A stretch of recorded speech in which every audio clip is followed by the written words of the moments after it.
Bapak, Ibu guru dan teman-teman, perkenalkan nama saya Eugenia Laura, absen 7 dari 8 Community. Hari ini saya akan mempresentasikan proyek 4 saya dengan tema hidup berdaya berbagi makna. Yang pertama di sini ada poster agama saya dengan judul 5 kerja pokok gereja Katolik. Lalu berikut ada poster IPS saya dengan judul keberagaman pekerjaan. Apa maksud dari perbedaan pekerjaan? Pekerjaan secara umum adalah suatu kegiatan atau aktivitas yang dilakukan seseorang untuk mendapatkan penghasilan sebagai upah atau imbalan demi memenuhi kebutuhan hidup. Perbedaan pekerjaan masyarakat Indonesia pada saat ini bermacam-macam. Hal tersebut disebabkan oleh kondisi alam yang berbeda dan ketersediaan fasilitas yang ada. Persekutuan. Persekutuan dalam Gereja Katolik menekankan persatuan dan kerjasama antar umat. Walaupun umat memiliki pekerjaan yang berbeda, semuanya dipersatukan dalam iman dan tujuan yang sama, yaitu saling melayani dan mengasihi. Perbedaan pekerjaan tidak menjadi penghalang, melainkan saling melengkapi dalam kehidupan bermasyarakat dan ekonomi. Manfaat dari keberagaman adalah menumbuhkan sikap toleransi dan saling menghargai, memperkaya wawasan dan budaya masyarakat, serta memperkuat persatuan dan kerjasama. Kesimpulan, bentuk keragaman Indonesia. Menurut saya, keberagaman masyarakat Indonesia adalah kekayaan bangsa yang sangat berharga. Perbedaan suku, agama, budaya, bahasa, dan pekerjaan membuat Indonesia menjadi negara yang unik dan penuh warna. Walaupun masyarakat Indonesia hidup dalam banyak perbedaan, kita tetap dapat bersatu dengan saling menghormati. Karena itu, saya belajar dari ini bahwa kita dapat saling menghargai dan menghormati sesama meskipun berbeda. Berikut adalah poster PPKN saya yang berjudul Budaya Nusantara Bali Mau Kasai. Bali Mau Kasai adalah tradisi yang saya pilih dari Riau. Tradisi mandi limau ini menjelang Ramadan yang masih dilestarikan dan diterima di masyarakat hingga kini. Asalnya dari Riau, ciri khasnya air limau dan bunga. Waktu menjelang Ramadan dan nilai yang terkandung adalah religius dan kebersamaan. Tradisi yang syarat maknanya. Bali Mau Kasai merupakan tradisi Melayu Riau yang dilakukan menjelang bulan Ramadan. Tradisi ini melambangkan penyucian diri, lahir dan batin dengan air yang dicampur jeruk limau dan bunga. Di tengah masyarakat modern. Hingga saat ini, Bali Mau Kasai masih dilaksanakan dan sering dikemas menjadi festival budaya. Tradisi ini menjadi bukti bahwa budaya lokal tetap hidup dan relevan di tengah perkembangan zaman. Arti-artinya, penyucian diri, membersihkan diri secara fisik dan spiritual, lahir dan batin sebelum ibadah puasa. Ungkapan syukur dan kegembiraan, menyambut datangnya bulan suci Ramadan. Silaturahmi, mempererat hubungan kekeluargaan dan kebersamaan masyarakat. Nilai budaya dan ekonomi, melestarikan tradisi serta menjadi daya tarik wisata dan meningkatkan ekonomi lokal. Berikut adalah puisi yang saya dan teman saya buat untuk bahasa Indonesia dengan judul Pelangi Nusantara. Perasaan yang terkandung dan yang paling menonjol dari puisi tersebut adalah cinta, kebanggaan, dan harapan terhadap Indonesia, disertai rasa syukur atas keindahan alam dan kekayaan budaya yang dimiliki negeri ini. Pesannya, mengajak kita menjaga budaya, bersatu dalam keberagaman, dan membangun masa depan bangsa bersama. Berikut adalah syair lagu Soleram SBK. Dan berikut adalah video SBK kami. Selamat pagi Pak dan teman-teman, perkenalkan nama saya Eugenia Lara, absen 7 dari 8 Community. Nama saya Firman Evangelin, absen 8 dari 8 Community. Hari ini kami akan menyanyikan cover lagu Soleram dengan judul Pelangi Nusantara.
Bimbingan konseling.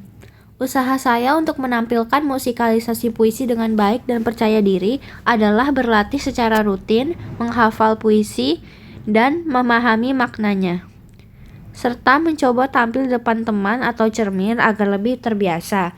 Saya juga berusaha mengatur suara agar stabil dan ekspresi supaya penampilan lebih maksimal dan tidak gugup. Bahasa Inggris. Basic info. The title of my story is The Legend of Putri Tujuh or Seven Princesses. The origin is from Riau, Indonesia. Type of narrative is legend. The context from this story is, this legend reflects traditional Malay values, emphasizing honor, family order, bravery, and a mother's responsibility to protect her children and kingdom. Plot structure, orientation, complication, and resolution, and coda. The language features I found in my story is past verb, tense verb, direct or indirect speech, and adjectives describing characters. My personal point of view. The story of Legend of Putri Tujuh is interesting and meaningful. From this story, I learned that pride and anger can cause great destruction.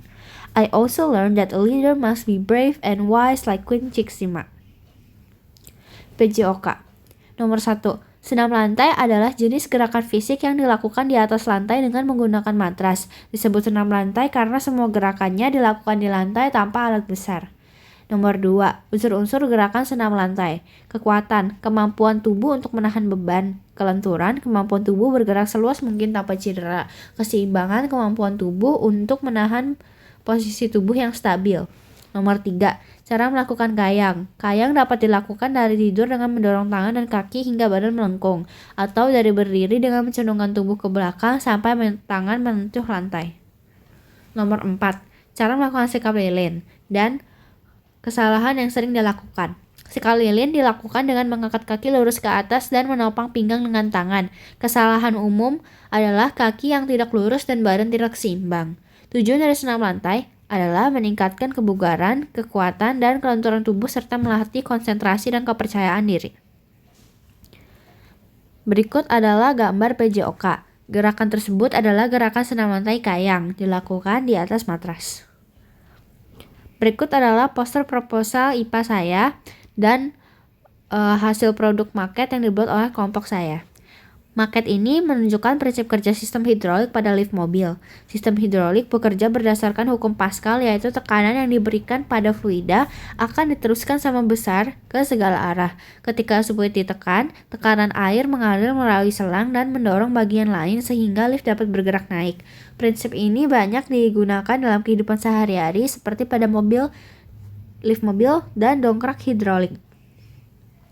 Matematika. Diketahui panjang alas segitiga adalah 100 cm dan tingginya adalah 50 cm.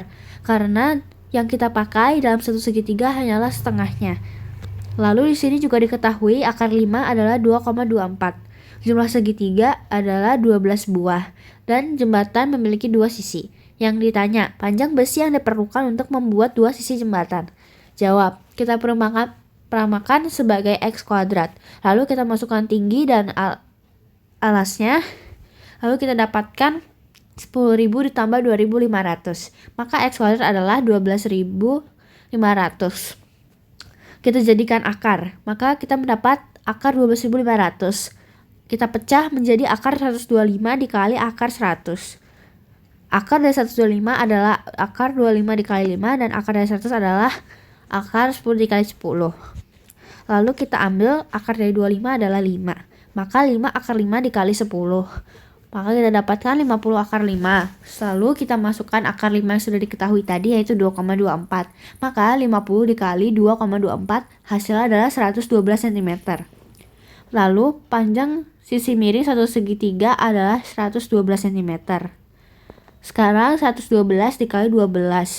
Karena dalam satu sisi jembatan ada 6 segitiga dan dalam satu segitiga ada 2 besi, maka 6 dikali 2 adalah 12 dan hasilnya adalah 1344 cm. Lalu kita masukkan panjang besi bagian bawah jembatan, yaitu 600 Lalu kita jumlahkan dengan panjang besi bagian atas jembatan, yaitu 500. Hasilnya adalah 1100. Lalu 1344 kita jumlahkan dengan 1100. Hasilnya 2444. Lalu kita kalikan 2 karena kita ingin mencari panjang besi yang diperlukan untuk membuat dua sisi jembatan. Hasilnya adalah 4888 meter. Informatika. Ini adalah tabel data Excel yang sudah saya buat. Di sini yang pertama-tama untuk membuat data validation pada NIS agar hanya ada 6 karakter angka. Kita menggunakan data validation. Begitu juga di nama siswa. Di sini juga saya sort dengan A sampai Z. Dan untuk nilai dari semua mata pelajaran saya menggunakan data validation. Dan untuk sum saya menggunakan sum. Dan untuk rata-rata nilai saya menggunakan average. Di sini ada pencarian data berdasarkan NIS. Di data ini saya menggunakan rumus VLOOKUP. Untuk mencari posisi data di sini saya menggunakan match, dan untuk mencari data berdasarkan baris dan kolom saya menggunakan index. Untuk mencari data berdasarkan urutan data saya menggunakan choose. Di sini ada dua tabel. Yang pertama adalah tabel dengan nilai TIK. Dan yang kedua ada tabel dengan semua nilai mata pelajaran. Kedua tabel ini saya buat menggunakan pivot table.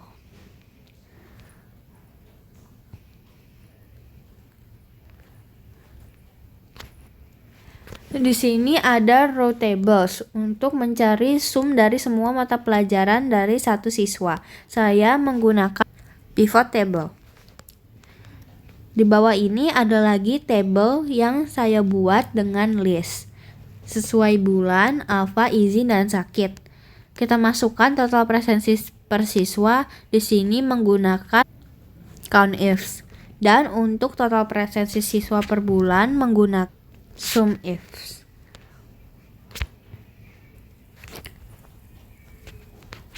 PKT. Nilai yang saya pilih untuk proyek 4 ini adalah creativity dan conviction. Creativity karena mencoba ide dan gaya penampilan yang unik agar musikalisasi puisi lebih menarik. Conviction karena berani tampil, percaya diri, dan tidak mudah menyerah saat latihan. Kesimpulan, melalui proyek ini saya belajar bahwa membantu orang lain dapat dilakukan dengan memanfaatkan kelebihan dan kemampuan yang saya miliki.